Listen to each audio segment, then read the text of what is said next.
Alright, time check tayo, alas 12 na ng ating gabi. So yun at kararating lang namin dito. Problema namin is yung unang book namin, sarado na. Nagpa-booking yung kasama ko.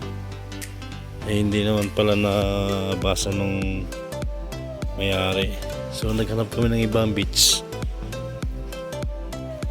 Dito sa Lawas, maganda naman, problema rin dito. Bukas siya kaso yung information sarado na. Nakapasok kami kaso wala kami nakausap ng tao rito. So may mga bakante naman na siya na cottage. Yan o. Mga cottage na yan. Diyan lang muna kami magpapalipas ng umaga. Kisa naman maghanap kami ng ibang beach na wala na eh. So wala na kami nakausap ng tao rito kasi sarado na yung information. So tambay lang muna kami rito ng hanggang magdamag. Bukas na naman kami magbayad dito sa may information. Saklap yung nangyari sa amin. Sa unang booking namin hindi kami nakapasok, sarado na. So wala kaming ibang mahanapan na beach. Bukas naman to kaso ito yung information, no? Sarado na siya.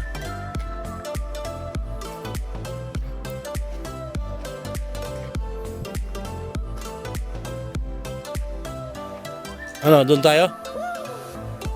Oo.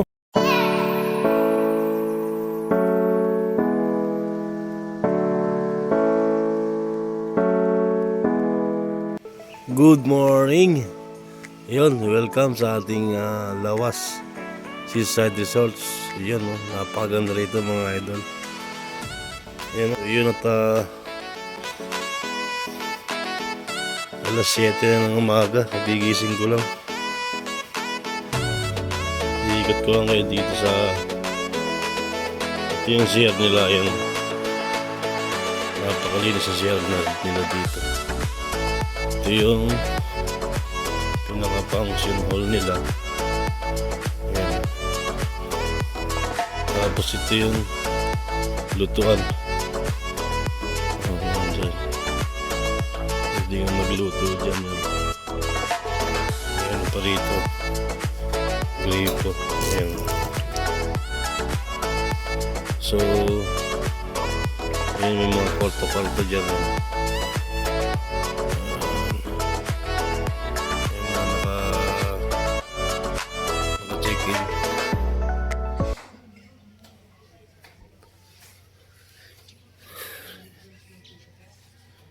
May ano pa dito. Oh. Ayan yung mga kwarto-kwarto lang, maganda. Ayan oh. Oh. Ayan yung pa dito. Tapos merong ano dito.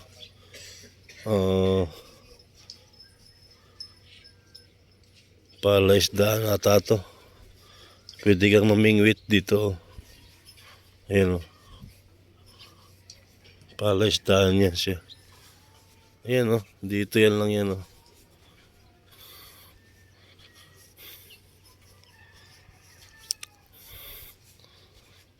Ikot ko lang kayo rito sa may ano. Ayun dito. Pwede pala dito mag ano. Ayan o.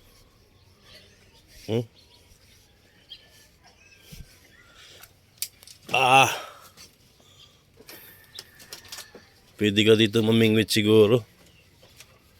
Kung may pamingwit ka. Ayan o, mga isda-isda o. Ayan o.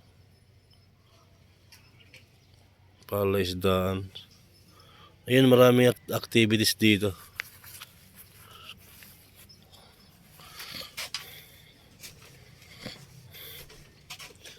So yun at ito yung pinaka-entrance nila, yung ano, information yan o. Yung diyan kayo magpapa-registered.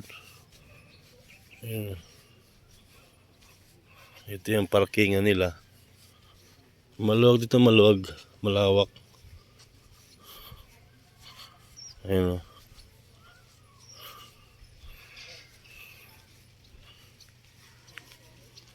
Umuulan na. Ito yung information nila. Meron din sila dyang tinitindang mga kape, pagkain. Alright, good morning at dito pa rin kami sa Lawas Beach, Lobo, Batangas. Ayan, napakaganda rito mga idol. So alas 7 ng umaga at iikot ko lang kayo rito sa beach. Ayan, medyo may mga ano na rito, may mga guest na mga bagong dating. So kanina na pa kami, kagabi pa na kami ng alaw na kami dumating dito ng gabi, madaling araw. Ayan, at nagigising lang namin. Ayan ang dami ng tao rito. Malawak tong Lawas Beach, mula doon hanggang dito. Ayan Ayan, may mga bagong dating dito. Ayan So napakaganda ito kasi nga napakalinaw ng buhangin. Ng buhangin. Ayan napakapino ng buhangin. So medyo low tide lang ngayon, kaya medyo maliit ang tubig. Kung mapapansin nyo, mula dito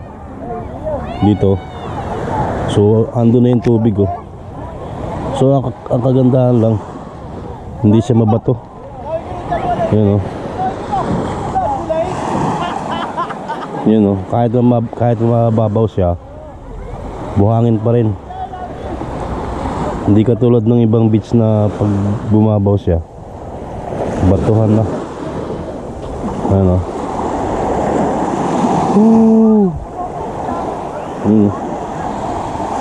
So yung kabila na yan, Mindoro na pala yan. Kasi tapat na ng Mindoro to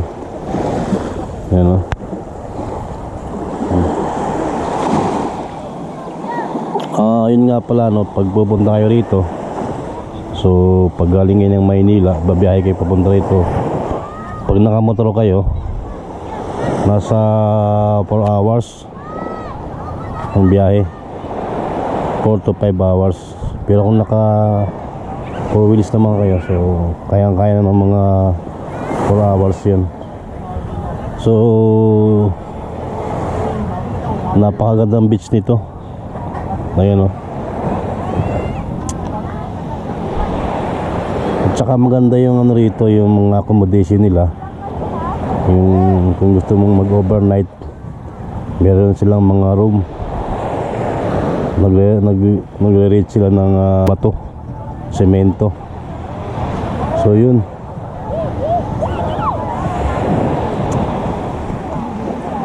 Maraming beach dito, pero ito yung pinapili namin na napakaganda.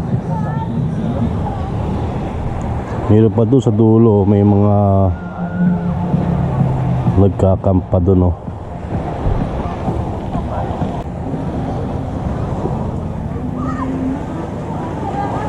May mga palaruan.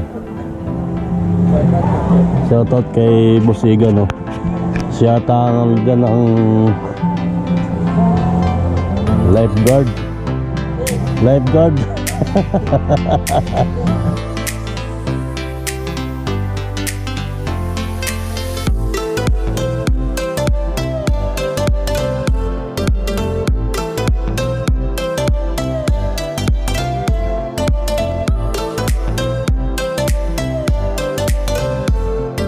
Rito.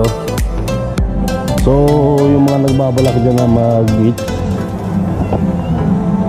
dito na kayo sa Lawas Beach Resorts. Ayan ito yung kubo namin. Ayan 1.5 lang yan, day tour.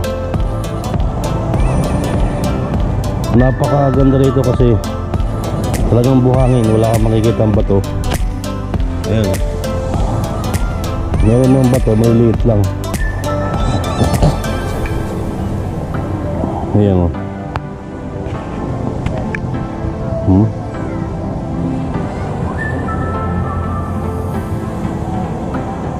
Alam po yung kabila na yan, dyan yung Laiya. Yung kabila na yan o, Laiya. Ayan o. Naigot po kayo rito. Ito yung pinaka-entrance niya.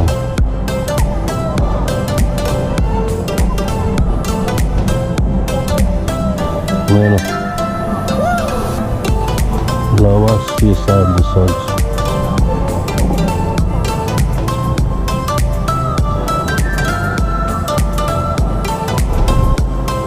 Doon banda mas marami naliligo, pero sa palagay ko ito yung pinakamagandang beach dito kasi malawak. Pwede ka rin pala dito mag team building kasi meron sila dito mga palaruan. Yan, ayan, pwedeng mag camping. Yan,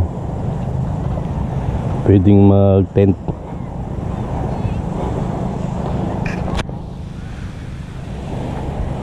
So yan, yung ating vlog is tuloy-tuloy na to, wala nang cut-cut ito. So sinishare ko lang sa inyo yung napakagandang beach dito sa Lobo, Batangas.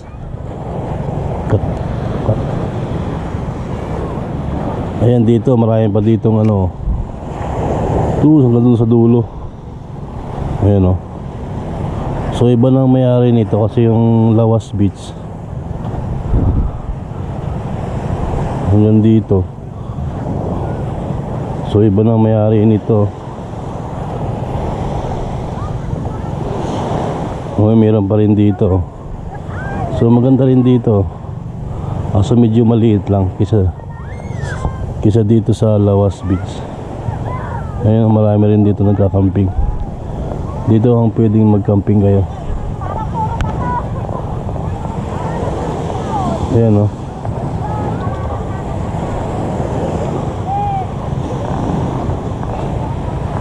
Iba nang may-ari nito.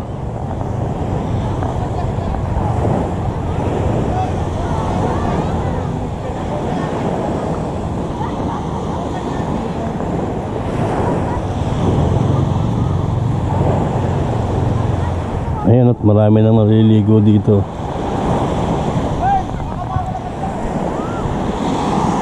So yun, balik na tayo rito sa ating sa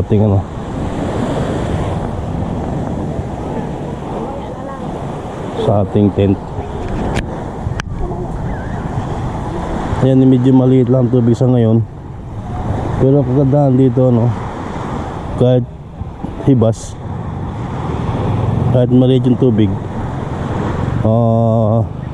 pwede ka pa rin magligo kasi walang bato-bato. Ayan hindi katulad doon sa napunta namin sa Calatagan, Batangas. Wala, hindi ka makakaligo kasi pag nag low tide doon talagang panay bato na, hindi ka makakaligo. Dito na low tide siya pero pwede ka pa rin maligo.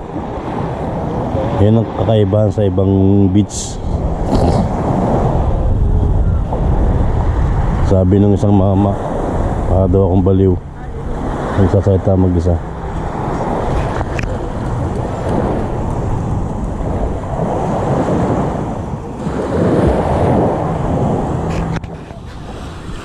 Yo, what up? Idol, yun, at dito pa rin tayo sa ating kinatatayuan. Siyempre dito tayo sa Lawas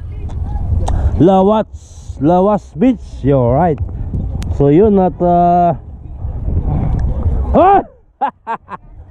andito yung ating mga kasama. Enjoy sa pag-beach. Ayan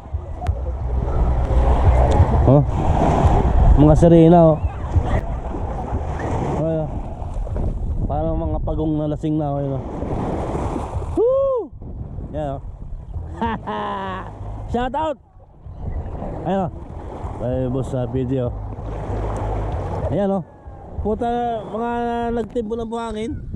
Ayun o.